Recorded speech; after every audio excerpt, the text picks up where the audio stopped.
দিনহাটার সীমান্ত গ্রামে প্রায় 6 কিলোমিটার রাস্তা এবং হাটশেডের কাজের সূচনার পাশাপাশি মেঘনারায়ণের কুঠিতে ব্রিজের উদ্বোধন করলেন উত্তরবঙ্গ উন্নয়ন মন্ত্রী উদয়ন গুহ।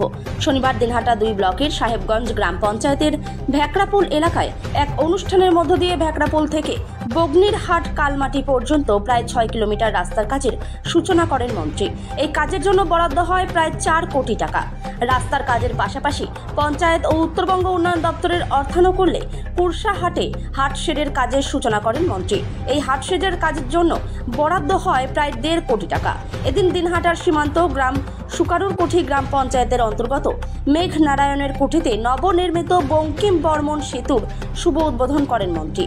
এদিন এই 3 অনুষ্ঠানগুলিতে উপস্থিত ছিলেন দিনহাটা 2 পঞ্চায়েত সমিতির সভাপতি সুভাষিনী রায়, পঞ্চায়েত সমিতির প্রাক্তন সভাপতি বীরেন বর্মন, তৃণমূলের দিনহাটা 2 ব্লক সভাপতি দীপক কুমার ভট্টাচার্য, সাহেবগঞ্জ গ্রাম পঞ্চায়েত প্রধান অভিজিৎ বর্মন, সুকারুরকুঠি গ্রাম পঞ্চায়েত প্রধান ভারতী সেন, তৃণমূলের বামুনহাট 2 অঞ্চল সভাপতি চঞ্চল রায় সহ অনেকেই। এদিন এই অনুষ্ঠানে বক্তব্য রাখতে গিয়ে উত্তরবঙ্গ উন্নয়ন মন্ত্রী উদয়ন গুহ কি বললেন শুনে নেব। দরকার হয় না, কিন্তু এই যে আমরা যে খোঁজটা করবো যে কেমন অবস্থা, কি হচ্ছে না হচ্ছে, কোনটা, সেটাও তারা ভালো করে উত্তর দেওয়ার প্রয়োজন মনে করেন। তা আমি আপনাদের কাছে বলবো যে আপনারা যতটা এগিয়ে আসবেন, আপনারা যদি 2 হাত আমাদের দিকে এগিয়ে আসেন, আমরা 5 হাত আপনাদের দিকে এগিয়ে যাব, আপনাদের গলায় জড়িয়ে ধরবো।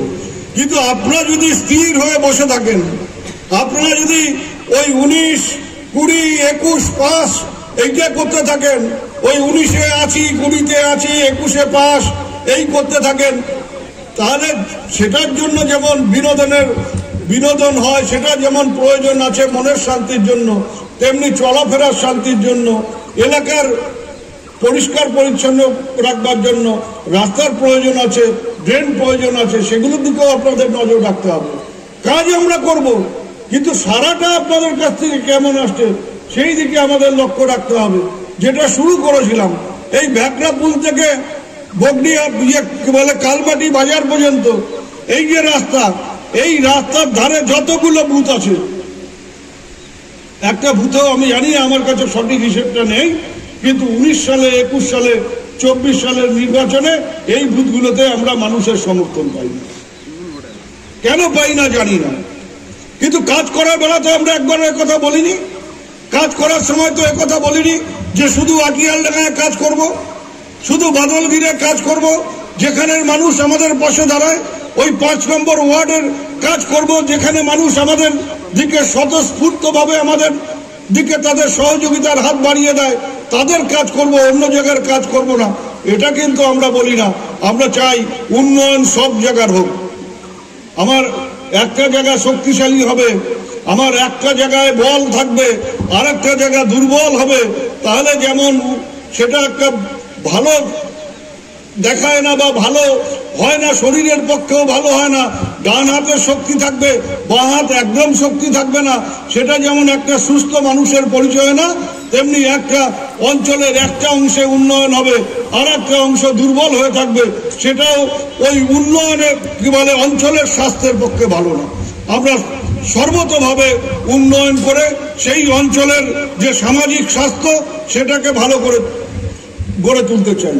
আপনারা এগিয়ে আসুন, আপনারা সহযোগিতা করুন, আমরাও আপনাদের পাশে থেকে। এই কালমাটি একটা সময় ছিল, এই কালমাটিতে কোনো সরকারি রাস্তা ছিল না, এই কালমাটিতে কোনো পাকা রাস্তা ছিল না। ওই আমি নিজে দেখেছি, ওই এক রেলের রাস্তা পাশে, আর পুরোটা হচ্ছে ওই ঢালাইয়ের রাস্তা বা ছিল, ঢালাইও ছিল না, মাটি ফেলা হাঁটা পথের রাস্তা ছিল। আস্তে আস্তে আমরাই লক্ষ্য করে করে এগুলোকে বিভিন্ন তহবিল সংগ্রহ করে এই রাস্তাগুলো করবার চেষ্টা করছি। আর এখন তো বিভিন্ন জায়গা দিয়ে পাকা রাস্তা, পেভার ব্লকের রাস্তা তৈরি হচ্ছে। কালমাটিকেও একবারে আগে পিছিয়ে পড়া জায়গা বলা হতো, এখন কালমাটি কিন্তু আর পিছিয়ে পড়া জায়গা নেই। এই উন্নয়নের ধারাটাকে যাতে অব্যাহত রাখা যায়, তার জন্য আপনারা মমতা বন্দ্যোপাধ্যায়ের পাশে দাঁড়াবেন, আমাদের মুখ্যমন্ত্রীর পাশে দাঁড়াবেন, এই আবেদন করে আপনাদের সবাইকে আবারও শুভেচ্ছা, নমস্কার, সালাম জানিয়ে আমি আমার কথা শেষ করলাম। ধন্যবাদ।